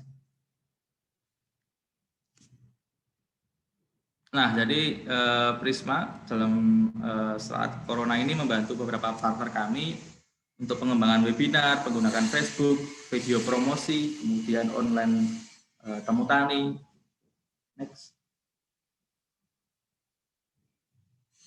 Dan juga kami juga mendukung Ewindo, salah satu produsen benih untuk mengembangkan benih yang berkualitas dengan riset konsumen dan strategi pemasarannya, sehingga bisa sesuai dengan apa yang dibutuhkan petani di daerah tertentu seperti itu. Dan juga untuk memfasilitasi petani jagung untuk dapatkan benih dari Corteva dengan bantuan pembiayaan. Karena kan salah satu kendala juga dalam petani itu adalah kesusahan dalam permodalan, sehingga kami konekkan dengan Crowdy. Next. Kemudian untuk PKT, kami fasilitasi PKT dalam kolaborasi dengan PPL untuk distribusi pupuk dan mengadakan pelatihan sehingga bisa lebih lebih bisa disalurkan, karena kan dulu harus face to face, sekarang bisa lewat video conference dan lain-lain. Kemudian juga di Jawa Tengah itu ada kendala khususnya di jagung adalah susahnya terserap itu kan dari panenan dari petani, susah terserap oleh off-takers atau apa yang namanya ya, buyer gitu kan. Akhirnya ada satu buyer yaitu Seger yang kami konekkan dengan pemerintah Jawa Tengah sehingga bisa NTT dan Jawa Tengah juga ada sih sebenarnya. Kemudian ini dengan Corteva, jadi salah satu keunggulan Corteva adalah mengkaji masalah gender. Jadi tadi sempat menyinggung tadi ya, Pak Sugeng juga menyinggung partisipasi gender juga. Jadi kami pun juga ada spesialisasi untuk analisa gender. Dan ini salah satu prestasi kami yaitu mendukung Corteva dalam analisis petani wanita, peran wanita terhadap pertanian jagung seperti itu. Next. Dan contoh yang lain adanya membantu PT Sria untuk eksplorasi dan diversifikasi pakan sapi dan siap dipasarkan di tahun 2021 termasuk digital marketingnya. Kemudian juga membantu Gaspar Bau, produsen benih lokal NTT dalam produksi benih, supply chain dan logistiknya. Next. Kemudian juga membantu lagi Ewindo dalam mengembangkan strategi pemasaran berdasarkan klaster, karena ini di Papua itu perlu karena geografisnya ya, pertimbangan geografis, makanya ada beberapa pendekatan klaster dan juga pengetahuan GAP, jadi biar ada update lah informasi mengenai pertanian. Kemudian juga membantu CV Semi dalam menyusun kampanye marketing digital melalui sosial media dan channel penjualan online. Next. Kemudian juga membantu Corteva tadi membagi dalam pemasaran dalam tanah kering secara online dan offline. Kemudian juga membantu BC juga dalam menerapkan skema pembayaran tunda sebelum dalam pembelian benih. Jadi kayak Yaro itulah, bayar separuh atau misalnya nanti Yarnen misalnya bayar ketika panen. Next. Kemudian juga membantu Syngenta untuk menyediakan jasa irigasi di area produksi benih, karena ketika ada aliran irigasi pasti juga sebagai insentif petani untuk menanam padi juga, jagung juga seperti itu. Jadi benar-benar bisa saling kesinambungan lah. Gitu. Kemudian juga di pakan kami juga membantu Nutrifit, Ferment Himpro dan Sumber Rizki dalam ekspansi ke retail dan digital marketing sembari promosi offline. Next. Kemudian bantu Agricon, yaitu salah satu perusahaan pestisida dalam mengembangkan program customer loyalty, online education, dan digital marketing. Karena anak sekolah pun sekarang juga serba online, jadi petani pun kami juga setahap demi setahap kami kenalkan dengan online, dengan streaming, sehingga informasinya pun harapannya semakin banyak seperti itu. Meskipun ada beberapa kendala, yaitu kendala device dan koneksi, tapi pelan-pelan kami support di situ. Kemudian untuk PT Rutan, yaitu alat-alat pertanian, mekanisasi, kami juga bantu dalam manajemen data dan strategi implementasinya. Next. Dan ini juga Nufit di Jawa Tengah dan juga Rongcuyu di Pamekasan, yaitu penyedia irigasi. Next. Dan itu aja sih dari saya, mewakili Prisma yang saya share di sini. Jadi bahwa petani itu adalah bagian dari kita yang banyak sekali dari berbagai macam stakeholders pengen untuk memberdayakan bersama-sama, karena memang kalau nggak ada petani siapa lagi yang menanam gitu kan. Makanya salah satu tujuan saya juga membawa Prisma ini ke forum ini biar sebagai paradigma baru untuk Bapak Ibu dan teman-teman mahasiswa bahwa ada nih program yang ke petani tapi dengan melibatkan sektor swasta maupun pemerintah untuk bareng-bareng ke sana sehingga ya kayak sebagai katalisator gitu.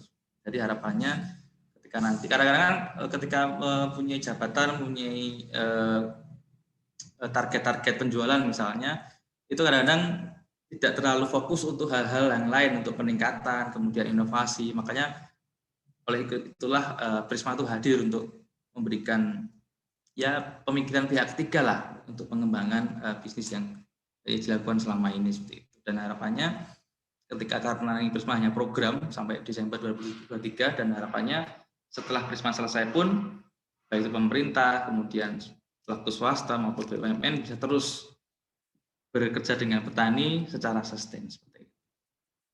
Itu aja Bu Putri, terima kasih. Saya kembalikan ke Bu Putri. Ya, matur nuwun Mas Yoga, sangat menarik sekali tentang Prisma ini ya, karena Prisma ini juga termasuk salah satu program dari AIP ya Mas ya, Australia Indonesia Partnership Rural, Ya, betul sekali. di mana diantaranya memang ada Prisma, kemudian ini kayak paket komplit.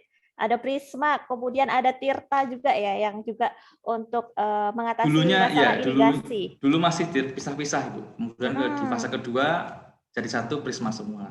Oh gitu, baik. Ada juga dulu ada Safira gitu ya Mas ya? Betul Safira, sekali. ada Arisa, berarti sekarang sudah tergabung menjadi satu, menjadi Prisma ngaten ya? Oke, betul, luar Putri. biasa sekali. Baik, matur nuwun Mas Yoga atas sharing ilmunya kepada kami, sangat menginspirasi sekali bahwa di mana di situ ada beberapa perkembangan antara teknologi dan juga segi teknis juga ya dibantu untuk bagaimana supaya pendapatan petani itu bisa meningkat dengan baik.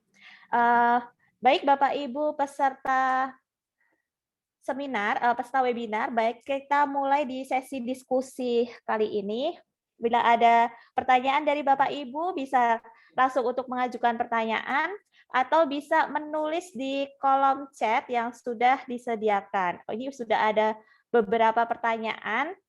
Pertanyaan yang pertama untuk Pak Sugeng ini dari Mas Hasan. Pak Sugeng, BUMDes itu kan menjadi salah satu program unggulan pemerintah untuk penguatan kemandirian desa. Bagaimana sistem pendampingan dari Dispermades Jateng untuk BUMDes supaya bertahan lama dan memunculkan desa yang belum ada BUMDesnya?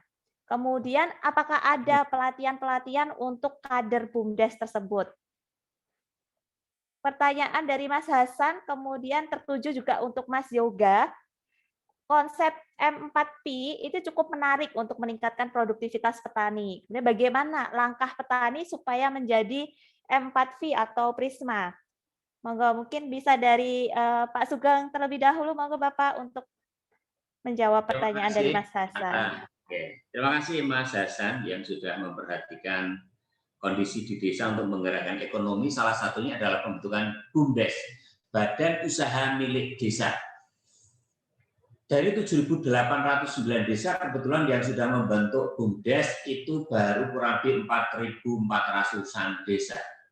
Dari 4.400 desa itu kan ada klasifikasi, mulai dari dasar, tumbuh, berkembang, maupun maju. Yang maju itu baru di angka kisaran 20-an yang maju. Yang lainnya masih tumbuh dan berkembang dan rata-rata masih dasar. Sehingga di sini diperlukan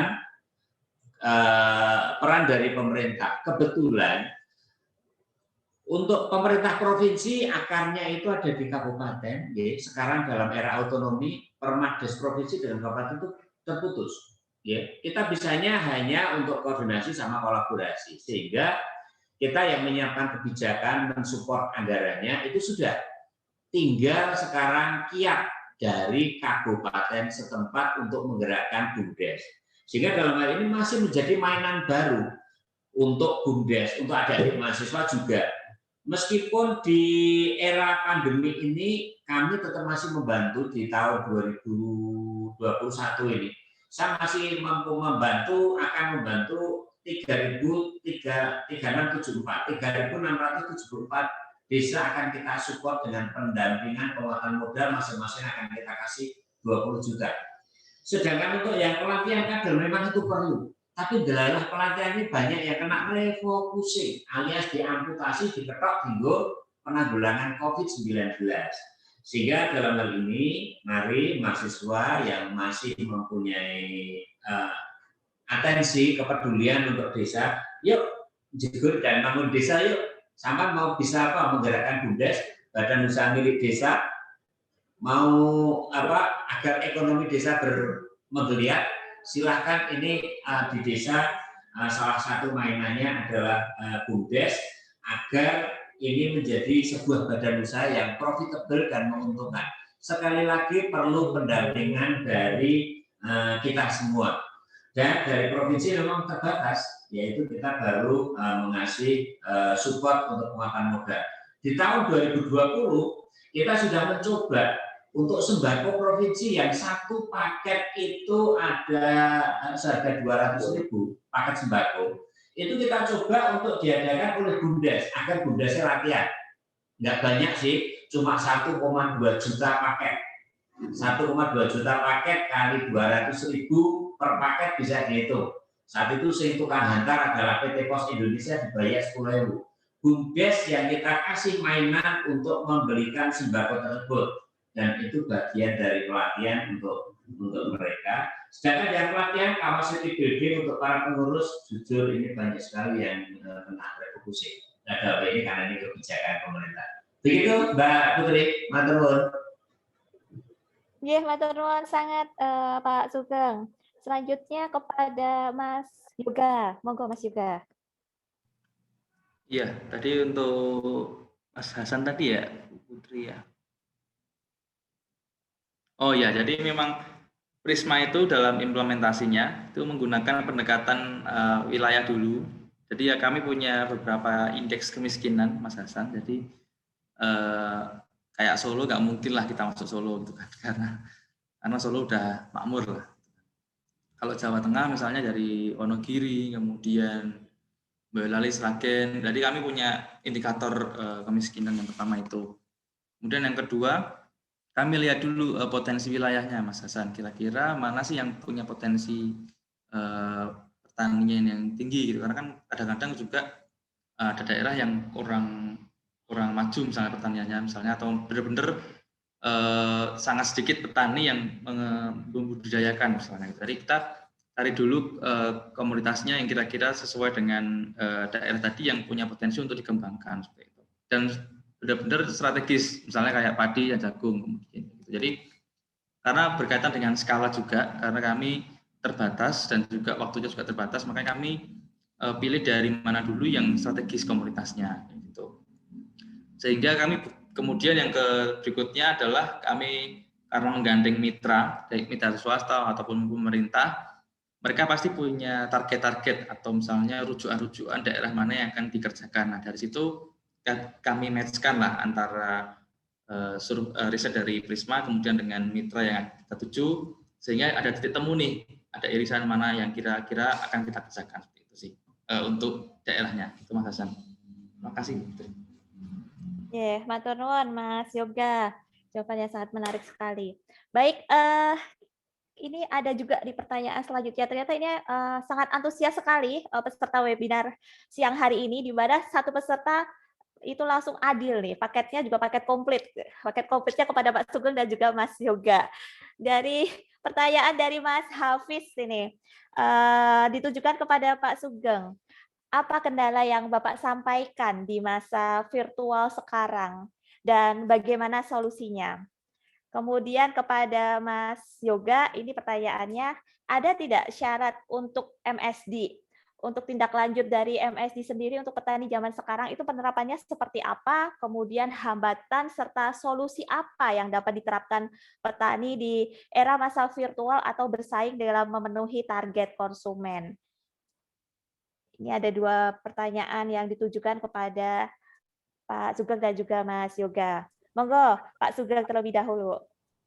Sudah kami jawab. Bapak, kali ini untuk pelaksanaan program menurut saya tidak ada kendala.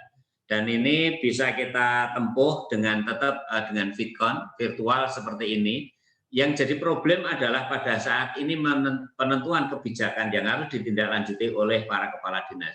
Kepala dinas itu sekarang itu pada sibuk setiap hari Bitcoin itu 5-6 kali. Makanya terus dibagi kepada para kepala bidangnya.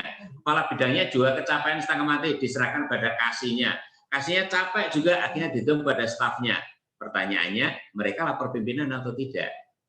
Ini ditindaklanjuti atau tidak? Itu problematika selama virtual saat ini, sehingga untuk yang poin-poin penting, ini kami tetap ingin menghadirkan khusus para kepala dinas PMD, kepala Dukcapil maupun para pihak untuk datang di Semarang, tapi tetap dengan protokol kesehatan. Karena apa? Nampaknya juga ada kejenuhan ya dengan webinar seperti itu, dan mereka tergantung dari topik untuk ditindaklanjuti, ini urgent sekali atau biasa saja. Ini menurut saya ini harus bisa diklasifikasikan. Menurut saya tidak ada masalah, semuanya bisa kita tempuh. Itu Mbak Putri. Ya, Pak Turun, Pak Sugeng. Berarti memang harus ada pembagian tugas ya Pak, ya, supaya semua bisa bekerja dengan baik, sinergi dengan baik, apalagi di masa pandemi seperti saat ini. Ya, waktu selanjutnya monggo Mas Yoga untuk menanggapi pertanyaan Mas Hafiz. Terima kasih Mas Hafiz. Jadi karena memang COVID ini ada beberapa perubahan ya di implementasi, karena kan memang Prisma itu syarat dengan kegiatan lapangan. Tapi sudah lebih dari setahun ini semua staf WFH, jadi ya alhamdulillah sih. Tapi juga ada nggak enaknya karena beberapa kegiatan untuk pengumpulan massa itu sangat dibatasi. Yang dulu bisa sampai 50 sampai 100 petani, sekarang maksimal itu 20 sampai 25 petani. Jadi benar-benar terbatas. Tapi dari situ kami selalu melihat opportunity-nya. Jadi jangan ketika ada masalah pasti selalu melihat sebenarnya peluang apa sih yang diberikan COVID ini pada kita gitu kan. Dari program pun punya beberapa analisis bahwa kami mengencourage lah. Karena at the end of the day teknologi itu pasti akan masuk gitu kan. Yang dulunya ya harus pokoknya salah satu percepatan adanya teknologi adalah karena adanya COVID ini. Yang dulu misalnya perkuliahan bisa online tuh bisa sampai 5 tahun ke depan gitu atau 10 tahun ke depan, tapi karena ada COVID bulan depan udah online gitu kan. Sama juga di pertanian juga seperti itu. Nah, kemudian solusinya karena era virtual ini kami ada beberapa strategi di lapangan, yaitu adanya watch party, jadi kayak nonton bareng di misalnya ada di saung-saung atau misalnya di toko-toko pertanian atau di kantor kepala desa misalnya. Itu kami tim-tim lapangan dari partner kami, karena kan kami nggak boleh langsung ke lapangan, jadi memang harus partner yang harus terjun lapangan langsung. Jadi itu yang menyediakan sarananya, yaitu dengan misalnya dengan infocus, kemudian ada live streaming kayak gitu. Kemudian juga ada beberapa partner juga yang kami encourage untuk menggunakan WhatsApp bisnis dalam komunikasi dengan petani.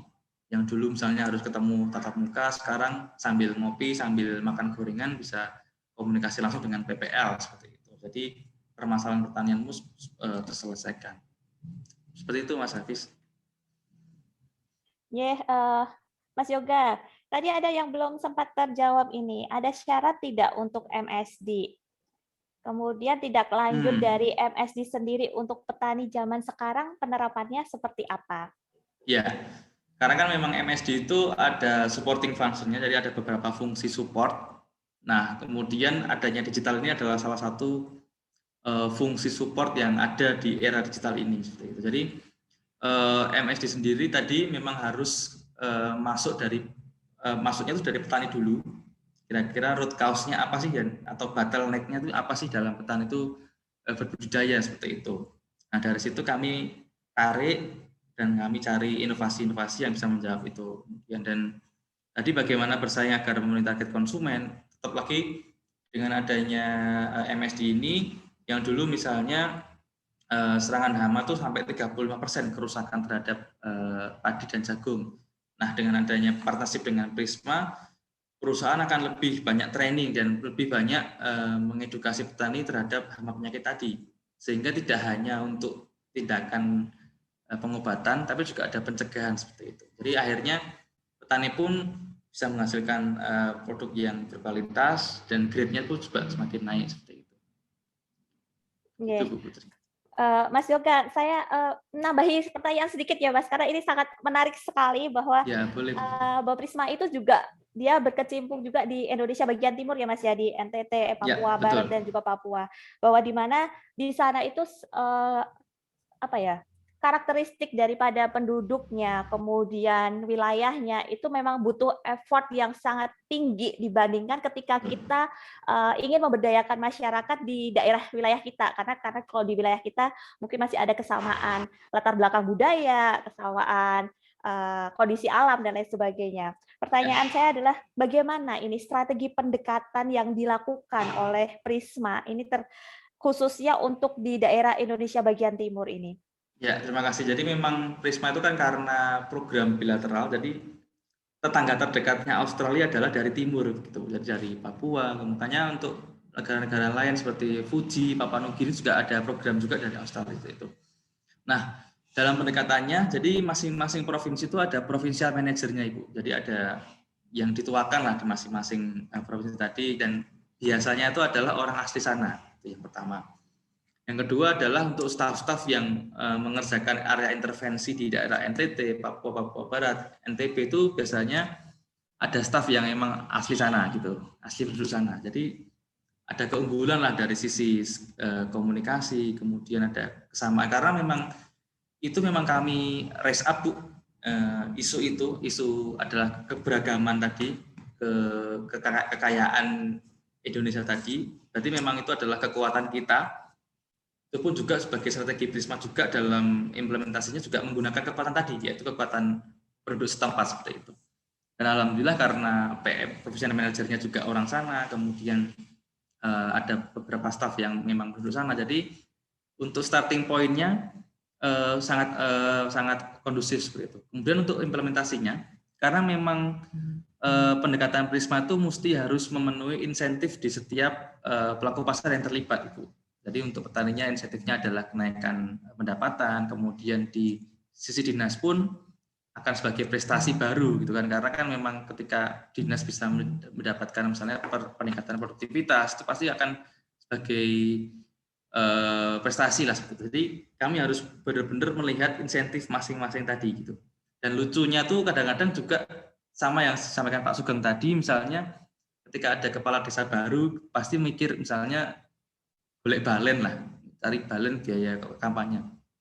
Pun juga sama juga dengan Prisma, pernah juga di Madura itu kami beberapa daerah tuh yang memang sudah ada usulan dari Prisma, ini benar-benar harus potensi mendapatkan bantuan benih misalnya. Tapi ternyata itu bukan daerah yang antek-anteknya kepala dinas sekarang menjabat gitu. Jadi ada perbedaan tadi. Dulu nggak mendukung saya misalnya. Itu pun kami temui, Bu. Akhirnya kami coba negosiasi, akhirnya juga mau sebagian akhirnya dialokasikan di sana. Jadi kami selalu melihat insentif lah, kira-kira apa sih insentif dari masing-masing pelaku pasar tadi seperti itu. Sama juga mungkin teman-teman yang sampai 164 misalnya, teman-teman mahasiswa juga ikut webinar ini juga ada insentifnya pasti ya, misalnya absensi misalnya, atau mungkin dipersani Pak Agung, dipersani Pak Sabja misalnya, dipersani Pak Joko misalnya, atau Pak Gi misalnya kan, pasti ada insentifnya masing-masing. Gitu Bu Putri. Iya, matur nuwun Mas Yoga, bahwa ternyata di dalam suatu pemberdayaan masyarakat itu juga kita butuh peran tokoh masyarakat sekitar ya Mas ya, yang bisa untuk menginfluence masyarakat di daerah tersebut. Ini Pak Sabja ahlinya ini nanti. Kalau bicara ya, mengenai benar sekali. Baiklah, kita lanjut ke pertanyaan selanjutnya. Ini juga tertuju kepada Mas Yoga. Mas Yoga itu favorit ya. Berarti ini ada dari Mas Ivan ini. Apa ini? Target ke depan Prisma ini selanjutnya apa? Soalnya saya lihat program di Prisma luar biasa dan hadirnya Prisma ini sangat menguntungkan untuk petani. Jadi bisa dijelaskan Mas Yoga untuk target ke depan yang akan dilakukan Prisma.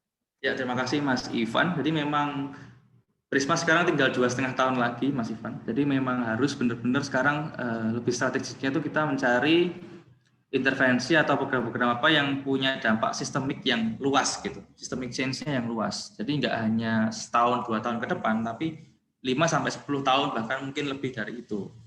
Jadi oleh karena itu kami juga sudah mulai membangun komunikasi untuk kerjasama dengan dinas, kemudian dengan pelaku-pelaku pasar yang lain yang kira-kira adanya inovasi itu akan diadopsi luas gitu.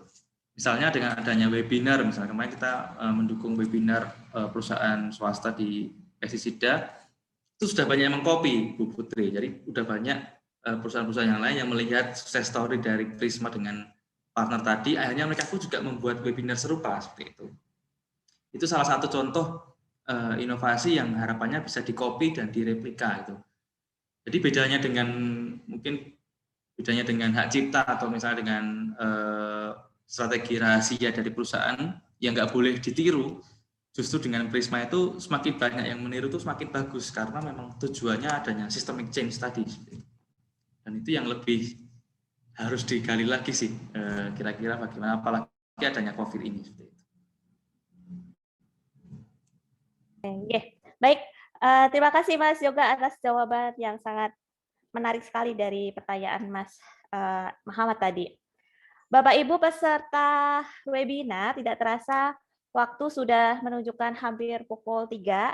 Jadi dimohon kepada Bapak Ibu peserta webinar dipersilakan untuk mengisi presensi yang sudah disediakan linknya di kolom chat, sehingga nanti Bapak Ibu akan langsung terkoneksi untuk mendapatkan sertifikat. Ini ada pertanyaan terakhir ini dari Pak Eksa ini yang dari tadi sudah ingin bertanya tentang sesuatu. Monggo Pak Eksa mungkin bisa on.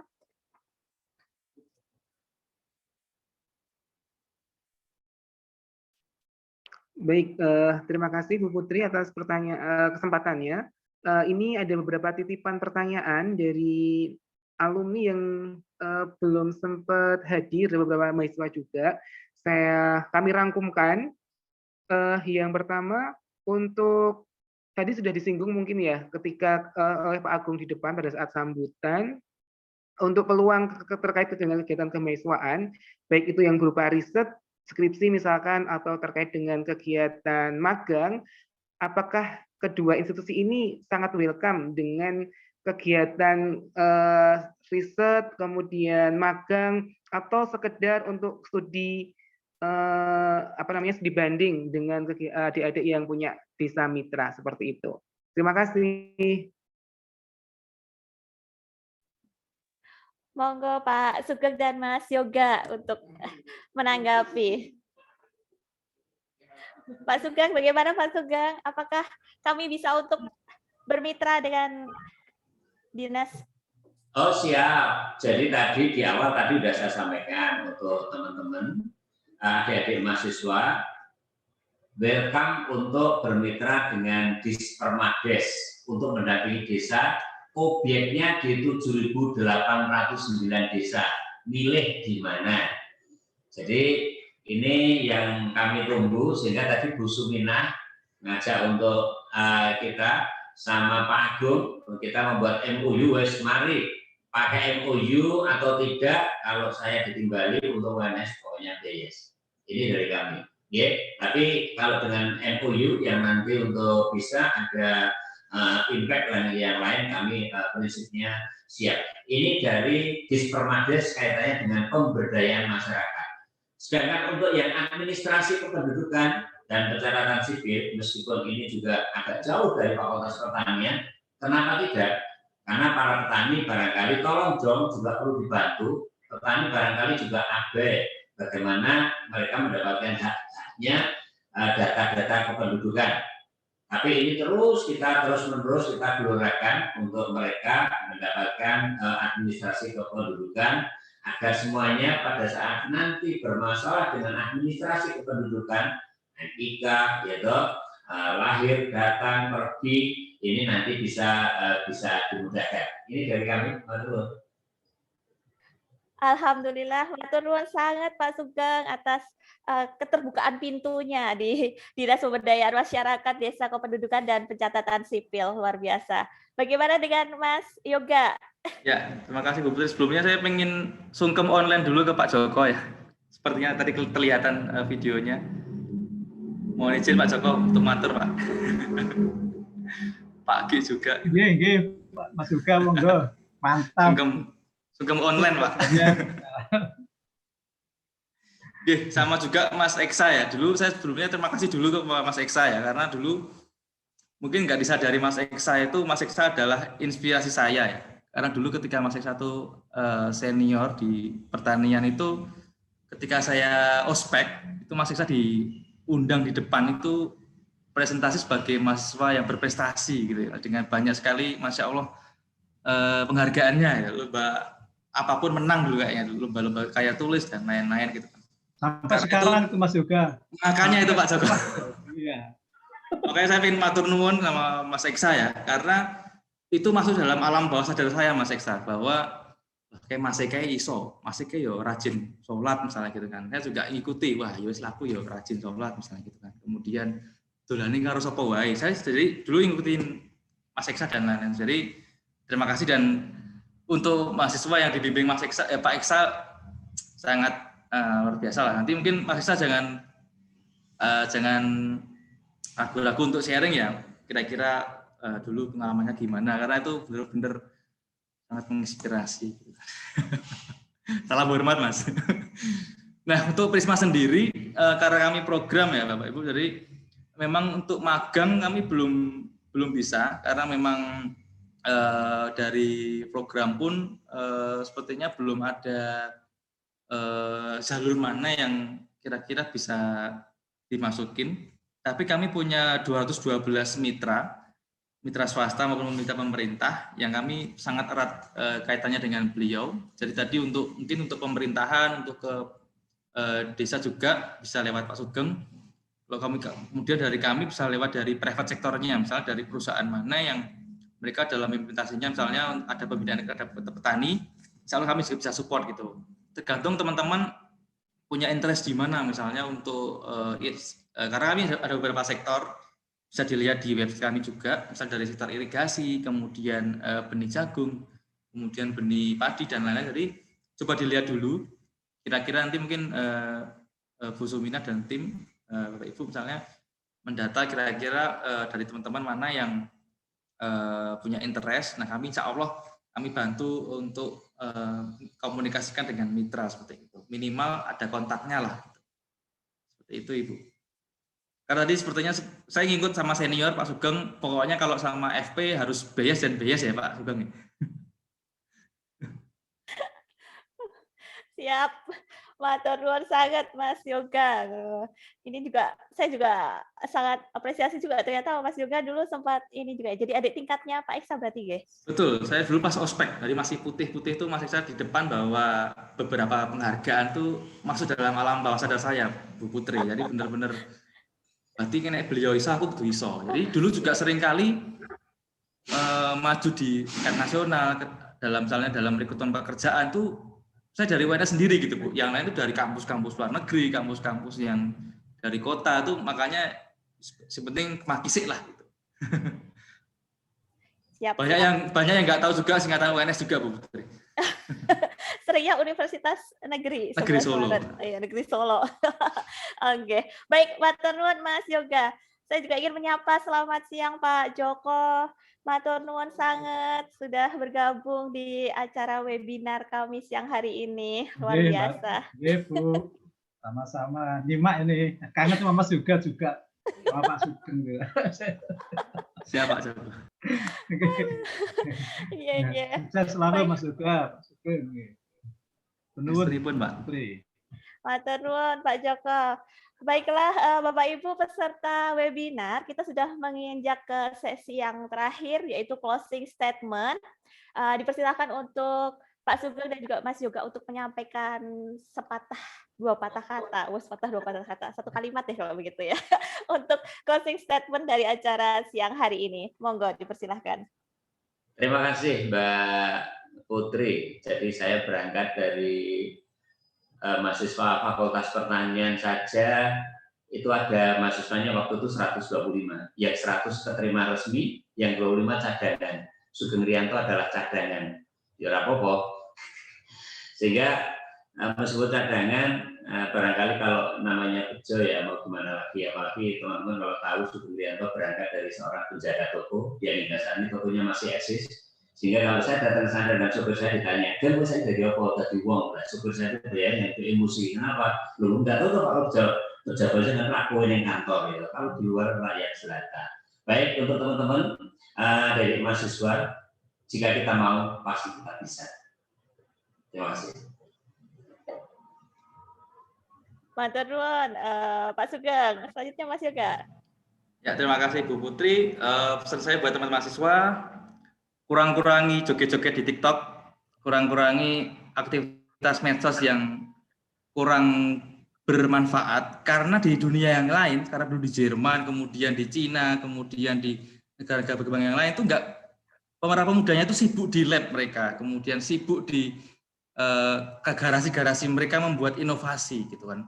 Saya lihat di Cina itu ada lomba pakai drone, kemudian di negara lain anak mudanya itu di Jerman itu menciptakan misalnya teknologi pertanian yang bisa hidup ketika musim dingin seperti itu. Dan saya lihat di negara 62 ini kok banyak yang joget-joget seperti itu. Jadi itu memang strategi mereka untuk mengalahkan kita gitu teman-teman. Jadi memang kita dinina-bobokkan dengan kemudahan, dengan keenaan gitu kan. Dan seolah-olah follower banyak itu prestasi yang luar biasa. Boleh dengan follower banyak tapi mesti punya karya gitu. Karena ke depan ini saya benar-benar memberikan kabar buruk gitu ya sama teman-teman, karena memang di era ke depan tuh persaingan sangat ketat gitu loh. Mungkin teman-teman sekarang yang mungkin sekarang belum bisa bahasa Inggris atau belum bahasa asing, ayo belajar, harus bisa, contohnya seperti itu. Kemudian yang kedua, harus perbanyak ilmu baru, apalagi sekarang banyak kursus-kursus online gitu, kayak Coursera, Udemy dan lain-lain, harus sering-sering belajar banyak lah, karena ke depan ada data analisis, digital marketing dan lain-lain itu benar-benar akan mendisrupsi semua fungsi-fungsi pekerjaan yang sekarang ada gitu. Jadi mungkin saya mending ngomong menakutkan sekarang gitu kan, biar teman-teman bisa tergerak gitu, karena memang benar-benar ancaman global sekarang harus kita persiapkan sekarang biar kita besok bisa enak gitu. Contoh juga di kami juga di Prisma sendiri, sharing aja, dulu juga masuk di Prisma pun saya harus bersaing dengan hampir 2.000 orang gitu, untuk mendapatkan 27 posisi seperti itu. Dan memang benar-benar selektif itu pun hanya untuk di Prisma, belum kalau di urusan yang lain. Makanya harus mumpung masih mahasiswa, belum ada tanggungan yang lain, belum ada tugas yang lain, ayo kita belajar sebanyak-banyaknya seperti itu. Dan nggak cuma belajar, juga harus attitude-nya juga harus diperbaiki. Terima kasih. Siap, matur nuwun sangat Mas Yoga. Bapak Ibu peserta webinar, tidak terasa waktu sudah menunjukkan pukul 3, yang artinya memang kita sudah harus mengakhiri acara pada siang hari ini. Tapi sebelum saya sebagai moderator menutup acara pada siang hari ini, maka saya ingin memberikan sedikit kenang-kenangan kepada narasumber kami ini yang dua-duanya sangat luar biasa. Kenang-kenangannya ini adalah sebuah pantun. Jadi paling senang dapat undangan bukber, makannya capjay dan juga bakmi. Terima kasih Bapak narasumber atas ilmunya kepada kami. Masya Allah. Berapa lama mikirnya tuh Bu Putri? Kalau narasumbernya sudah dapat pantun, berarti partisipannya, pesertanya juga akan mendapatkan sebuah pantun ini. Pergi ke Solo bersama Ibu Asih, pulangnya mampir membeli nasi Padang. Saya ucapkan terima kasih. Sampai jumpa pada webinar mendatang. Wassalamualaikum warahmatullahi wabarakatuh. Matur nuwun sangat kepada sehat-sehat semua. Matur sangat luar biasa Pak Sugeng Lianta dan juga Mas Yoga. Waktu selanjutnya saya kembalikan kepada MC Andin. Monggo. Terima kasih Pak Sugeng, Mas Yoga, luar biasa, menginspirasi adik-adik mahasiswa semua ini. Pak Sugeng nyun sewu terkait dengan Merdeka Belajar, insya Allah nanti kami undang lagi, Mas Yoga juga mungkin nanti. Begini Pak Sugeng, kalau terkait dengan magang yang Merdeka Belajar itu magangnya adik-adik mahasiswa nanti itu 6 bulan Pak, KKN juga 6 bulan. Nah, itu harus bisa direkognisi sebanyak 20 SKS dari mata kuliah yang ada. Lah, makanya bisa saya share untuk mata kuliah dari kami, Pak. Kira-kira dari mata kuliah yang bisa dalam bentuk kegiatan di lapangannya nanti yang bisa direkognisi ya pada mata kuliah tadi itu kira-kira nanti kegiatannya apa saja nanti kita adakan workshop tersendiri. Siap. Ya, Pak. Nggih, matur nuwun sekali nggih, luar biasa nggih. Pak Joko matur nuwun, Pak Ki nggih. Salam untuk Profesor Yunus, Bu Dr. Eni sama Pak Dr. Pujiarsono, teman-teman seangkatan saya dulu Puji Arsono nggih. Oh, Pak Puji. Pujiarsono sama Bu Eni sama Pak Wakil Rektor ya Pak Yunus. Tapi Pak Sugeng masih timur sangat ya. Kelihatan masih timur sangat itu resepnya apa? Awet muda.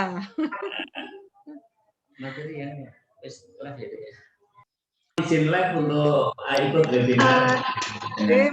Saya izin masuk Bapak, Ibu, dan rekan mahasiswa sekalian. Terima kasih banyak kepada para pembicara yang sangat menginspirasi, Bapak Insinyur Sugeng Rianto MSc dan Kak Elifas Omega Yusuf Adi Syukur SPMSc MSI, kemudian Ibu Putri Permatasari SPMSI sebagai moderator, dan para peserta yang telah terlibat dalam acara ini sehingga acara ini dapat berjalan dengan lancar. Saya selaku Master of Ceremony mewakili panitia yang bertugas menyampaikan mohon maaf atas salah kata dan perbuatan baik yang disengaja ataupun yang tidak disengaja. Akhir kata, terima kasih dan wassalamualaikum warahmatullahi wabarakatuh. Terima kasih Mbak Dini. Matur nuwun sangat Pak Sugeng Rianto dan juga Mas Yoga. Matur nuwun Bapak Ibu. Bu Putri, Mas Yoga luar biasa nggih. Bu Sumina matur nuwun sehat-sehat. Saya terima kasih nggih, matur nuwun. Pak Soko. Mas Yoga, terima kasih info-infonya. Siap Pak Soko. Siap. Info, makasih. Siap Pak, kalau ada sharing-sharing beasiswa atau karir insya Allah siap Pak. Nanti insya Allah siap. Karena ada pengalaman DAD sama LPDP Pak. Jadi saya pengen adik-adik saya juga bisa dapat gambaran lah seperti itu. Biar seperti slogan Pak, biar seperti slogannya UNS adalah Universitas nomor 1. Kalau kita pertanian siap. Oke, siap Bu. Matur nuwun sehat-sehat. Assalamualaikum. Pak Sabda, Pak Sik. Jendak nggih. Nggih, monggo Pak Joko Sutresno matur nuwun sangat. Matur nuwun Pak Sabja. Nggih, sukses Bu Putri. Nuwun. Matur nuwun Pak Sabja nggih. Pak Joko nuwun. Oh, dapat. Nuwun Pak. Matur nuwun teman-teman peserta webinar pada siang hari ini, terima kasih atas partisipasinya.